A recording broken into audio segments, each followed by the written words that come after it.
সামনেই বিধানসভা নির্বাচন, আর সেই নির্বাচনের আগে আবার একটু ঝালিয়ে নেওয়া পুরনো অঙ্ক পুরনো পদ্ধতিতে, শুধু হিসেব অন্য জায়গায় গিয়ে পড়ছে। সেটা হচ্ছে ফুরফুরা। ঠাকুরনগরের ফর্মুলাকে এখানেও কাজে লাগানো হচ্ছে। পীর পরিবারে পা রাখল তৃণমূল কংগ্রেস। দলে যোগ না দিয়ে তৃণমূলের রাজ্য সাধারণ সম্পাদক পীরজাদা কাশেম সিদ্দিকী। সংখ্যালঘু ভোটে আবার নতুন কোনো অঙ্ক কি দেখা যাচ্ছে? 26-এর বিধানসভা ভোটে নওশাদকে চাপে ফেলতে তার পরিবারের সদস্যকেই অস্ত্র করছে তৃণমূল। বড় দিন দাদা এই ফুরফুরা শরীরকে নিয়ে একটা মানে বড় মা মতুয়াদের মতো করার, ও হতে দেবো না, ও হতে দেবো না। তোহা সিদ্দিকী বলেছিলেন, কিন্তু বাস্তবে ঘটল অন্য কিছুই। ইঙ্গিতটা মিলেছিল চলতি বছর মার্চে। প্রায় 9 বছর পর ইফতারে যোগ দিতে ফুরফুরায় গিয়েছিলেন মমতা বন্দ্যোপাধ্যায়। সেই অনুষ্ঠানে তোহা সিদ্দিকীর বদলে মুখ্যমন্ত্রীর ছায়াসঙ্গী হিসেবে দেখা গিয়েছিল কাশেম সিদ্দিকীকে। তোহা কিছুক্ষণ অনুষ্ঠানে থেকে বেরিয়ে যান। এবার সেই কাশেম সিদ্দিকীকে দলের রাজ্য সাধারণ সম্পাদক পদ দিল তৃণমূল। দলে না আসা পর্যন্ত কোনো মানুষের জন্য কিছু কাজ করা যাবে না।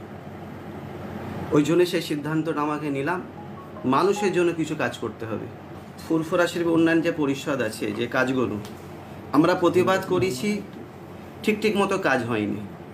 আজকে ঠিক মতো কাজ হবার জন্য আজকে আমাকে দলে আসা। কাজ করবেন তাই দলে যোগ দিয়েছেন।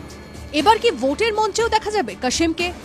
জল্পনা, ভাঙড়ে নওশাদের বিরুদ্ধেই প্রার্থী করা হতে পারে কাশেম সিদ্দিকীকে।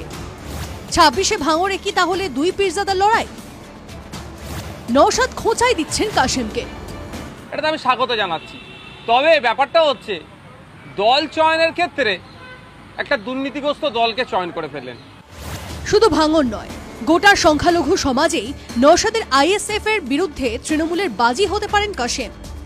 সংখ্যালঘু ভোটে ভাগাভাগি নাকি পীরজাদার হাত ধরেই সংখ্যালঘু ভোট বাক্স আরও শক্ত করল তৃণমূল? উত্তর মিলবে ভোট বাক্সেই। কিন্তু কাশেম সিদ্দিকীর এন্ট্রি কি তৃণমূলের অন্দরেও বিতর্কের ইন্ধন জোগালো? ক্যারিং পূর্বের বিধায়ক শওকত মোল্লার দলের একটি সভায় যা বললেন, সেটা কি হাতিয়ার করে কটাক্ষ নওশাদের? আজকে দেখলেন না, এদের মনে হয় খুব বেশি আর বুঝিরোজা হচ্ছে। কাশেম সিদ্দিকী কখন কি বলে? শওকত মোল্লা সাহেবের এখন অস্থিরতা বাড়বে, কারণ যে কাশেম ভাই সাহেবের সম্পর্কে, ভাইজান সম্পর্কে শওকত মোল্লা এতদিন আক্রমণ করেছে, বাই ডিফল্ট ডেজিগনেশন অনুযায়ী কাশেম ভাইজান শওকত মোল্লার অনেক ওপরে বসছে।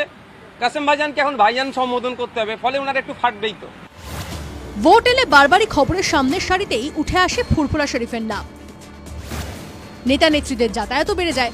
সংখ্যালঘু ভোট টানতে ফুরফুরার বিকল্প নেই বলেই মনে করে রাজনৈতিক মহল। 21-এর আগে প্রত্যক্ষ রাজনীতিতে পা দেন পীর পরিবারের নওশাদ। এবার আরও এক পীর প্রত্যক্ষ রাজনীতিতে।